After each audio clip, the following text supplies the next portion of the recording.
Hi, this is Derek Lyons, Star Wars actor from the very first Star Wars film, A New Hope. I played the Metal Bearer and the Rebel Elder Guard. Anyway, welcome to Geek TV, the best geek show in town. Thank you.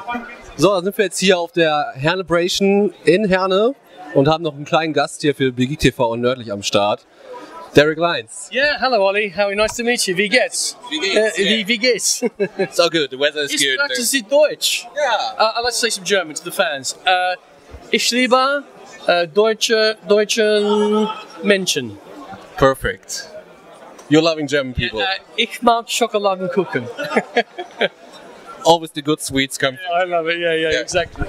So you're taking part in the three most iconic movie series. How does it feel? Well, it's great. I mean, obviously working on Star Wars was my first job. I was just 17 and a half, almost 18 at that time. And we filmed that at Shepperton Studios for 2 weeks in the summer. I think it was May, actually, May time. So it's very, I didn't know what was going to happen with the first one, obviously.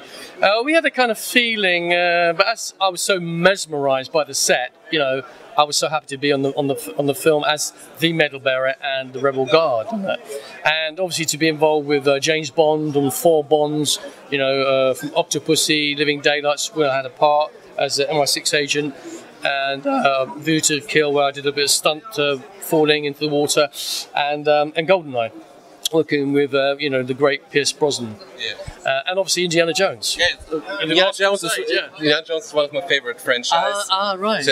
So you acting a German soldier. Like, yes, I always got chose to be the German soldier, which is very nice, you know. And I worked on many movies, Hitler Youth, you name it. I've done everything, you know. And I actually auditioned for Raiders of the Lost Ark, and I was going to be one of the guys at the end in the Ark of the Covenant, where everyone gets destroyed, and they were going to take a cast of my head and all that kind of stuff. So I auditioned in Covent Garden in the West End at the dance studio, the Sanctuary, which is a kind of ladies' pampering place. So I auditioned there. I think Steven Spielberg wasn't there then. It was just the casting person, director. And anyway, about 2 weeks later, they said, "Oh yeah, you got the call. You're going to be in this new film." Well, I didn't know what it was really called then. But unfortunately, like a city man, I went on holiday. I said I can't go because I booked my holiday to Portugal, so I couldn't make it. So 3 films later, I get the call to be one of the guys in one of the Nazi troopers in the penultimate scene in Indiana Jones and Last Crusade. How did you prepare for do such a nasty role, like did you prepare for this role, like a Nazi? Because I'd worked on many films before, and I know it's kind of controversial to say, but I've done lots of German films as Hitler Youth and Officers and all that stuff over the years, and so you know, it was just another role, and I just have to be like any military person would. But I'm the guy who shoves the rifle into shot first at Harrison Ford. My colleague does it the opposite way, and then an old friend who's still around called John Locke, he's got the Luger and he goes like this, and then he shakes his head, and then obviously we rouse them into the centre of the set, of which you know, you have Sean Connery and John Rhys Davies, the rest of them, and then obviously he gets shot, and then I'm behind him with my rifle. And obviously there is a new Indiana Jones movie coming out. Yeah, number 5. If you got the chance to pitch the movie for Indiana Jones 5, where did it take place? And do you have a backstory behind for this one? I don't know. I mean, I don't know where it can take, because obviously Harrison's a lot older, but he looks still good. I mean, he's just I think he could play it for 2 more films, actually. I mean, I hated the last one, to be honest with you. Yeah, I mean, it's a shame. I didn't even like the Temple of Doom very much. I mean, the first one, and I think Last Crusade was the best of the franchise. Sure, yeah. I don't know where they're going to take it, but I think it'll be later. I mean, he's obviously going to be. The last one was in the 50s. I think it must be like 20 years later. Because obviously the Nazis at the time, they took all the wealth from different places, and apparently in Poland, in one of the mountains, is actually lots of gold, Nazi gold, and and trinkets, you know, in that area. And what they could do, see, the Polish government won't allow anyone to go in there because they think that the Nazis put bombs, explosives, you know, like a trap. Yeah. So basically, the people went in and the whole thing would blow up. But apparently, there's millions of gold and you know, maybe paintings like they did in Nuremberg, I think it was, where it was underneath on the underground, that one of the bunkers was full of stuff. So maybe that'd be good, and then maybe you could go and see if you can get into that. Find maybe a secret document where you can find like a tunnel, hidden tunnel, and then he gets that, and then there's all these Russians, and everyone's trying to get hold of the money. Yeah, who knows? Or the mafia? Who knows? But no more aliens, please. Yeah, no more aliens. No, I think that. Well, I mean, I can understand the crystal. I mean, it's not a true story. But no, but there is. There is. I mean, Eric von Daniken, the Dutch writer, he wrote it. He's actually German. Oh, is he German? Sorry, is he really? Oh, sorry. Eric von Daniken, sorry, German. I always thought he was Dutch. It's strange. But I read all those books, and obviously the crystal skull. They weren't sure how it was made because they didn't have the technology to make it such a fine way.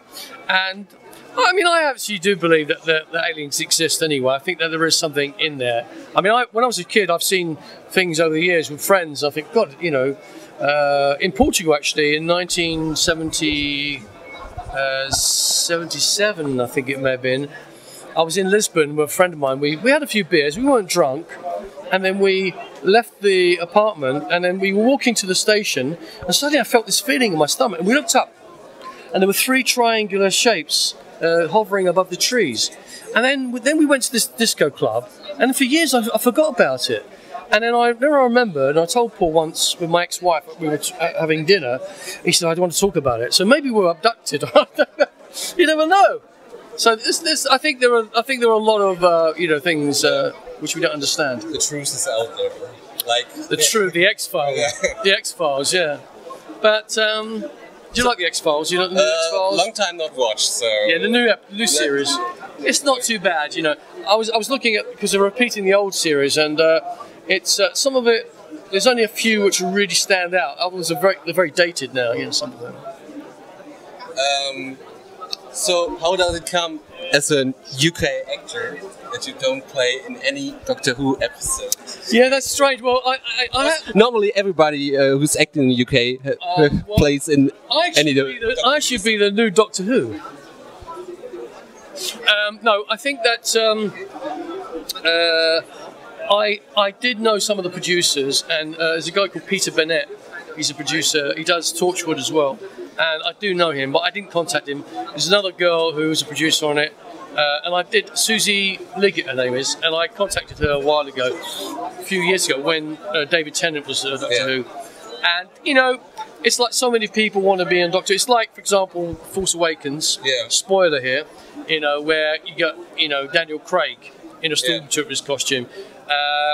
That's also the reason why they were shooting James Bond in the same studio or something like that. Right, okay. And so everyone is a fan, or fanboy. I'm a fan of things as well. And obviously, you know, Daniel, so many people queuing up to be on Star Wars. That's why I haven't really pushed it with the new films. I mean, my back character, Vorin Al, the medal bearer, you know, friends with Big Darklighter.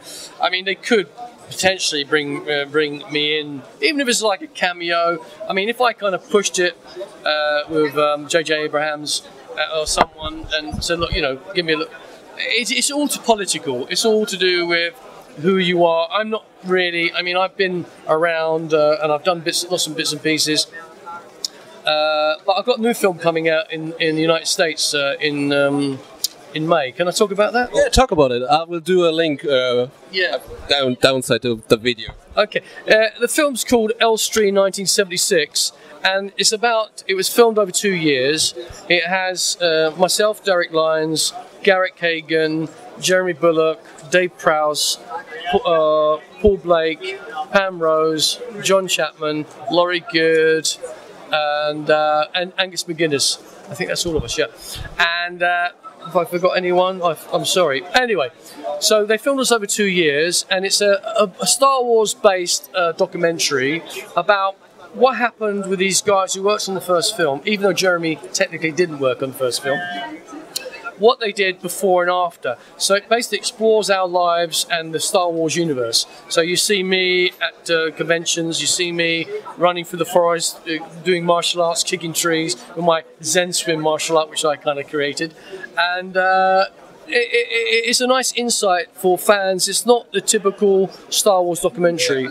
John Spiro's the director, produced by Hank Stars, and it's got really good reviews. I mean, it was released in Australia last year, and this year I'm doing the audio commentary for Blu-ray 2-disc.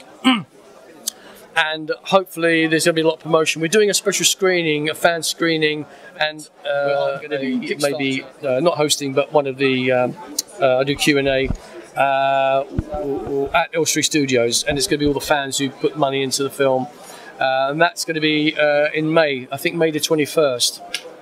And then we're going to promote it. I think it's out in the UK, and then it'll be out in Germany at some point. It's all to do with distribution and who's going to buy it. But when it went to Cannes last year, it was sold to all of Australia and the Middle and the Far East before it even been seen, because there was such good interest in the movie. Yeah. But it's going to be a great movie for the Star Wars fans. So, I recommend it. Get Elstree 1976. Habt ihr gehört? Also, ich werde das unten einblenden. Zieht euch eine neue Dokumentation auf jeden Fall rein. Hört sich sehr gut an. So, final question. Yes. What do you think about the new trailer about the Rouge One? Well, do you know what? I'm looking forward to that more than anything. I didn't see The Force Awakens, and it's because someone, a couple of people on Facebook told me what happened to spoiled. So I didn't want to see it. I will get the DVD at some point, the Blu-ray. But yeah, the Rogue One, I'm really looking forward to it. It looks very fresh.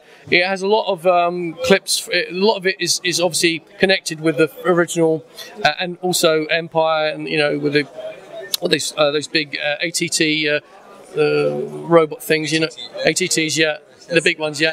And it's great to see that you've got Donnie Yen is in it, the martial artist, because I'm a martial artist. You got Mads Mikkelsen, who I think is a fabulous actor, Danish actor. He's Danish, isn't he, or Norwegian? And several others. And the lead actress, she looks fantastic. Yeah. I don't know her name. It's very, very. Did you recognize who was playing the new Darth Vader? No, I didn't know who that is. Did you watch Guardians of the Galaxy? No, I haven't. No, I haven't seen it. No, I haven't seen that. It's a guy, I don't know his name. He's from the UK as well. Oh.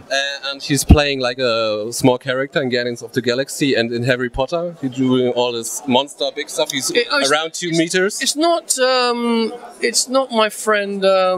What's his name? Yeah, Spencer's a friend of mine. Yeah. I didn't know Spencer was in that. Yeah. I knew it was Spencer. Yeah, Spencer Wilding. He's actually in the new Rogue One. Yeah. He didn't tell me that. Maybe he has no room. Quietly. Yeah. But I think it's still a rumor, but it's not a big rumor. I'm going to call him. Yeah.